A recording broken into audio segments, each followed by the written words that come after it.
قربانی کے جانور کے حوالے سے کہ اس کی نیت کرنے کے حوالے سے ایک مسئلہ ہے۔ مثلا قربانی واجب ہے جی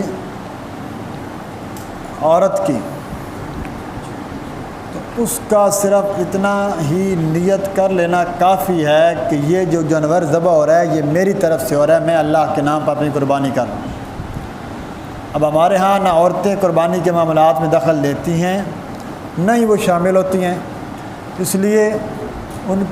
عام طور پر بھی مسئلہ یہی ہے کہ کوئی بندہ کسی دوسرے کی طرف سے قربانی کرے تو اس کی جو نیت ہے وہ ایسی کر دے تو کافی ہو جائے گا۔ البتہ جیسے نماز کے اندر دل کے اندر کوئی بندہ نیت کرے، مثلا ابھی آپ گھر سے نکلے، ہم سب کے دل میں نیت تھی کہ عشاء کی نماز پڑھنے جا رہے ہیں، جو بندہ دل کی نیت پر قادر ہو وہ عشاء کی نماز پڑھنے کے لیے آیا، جیسے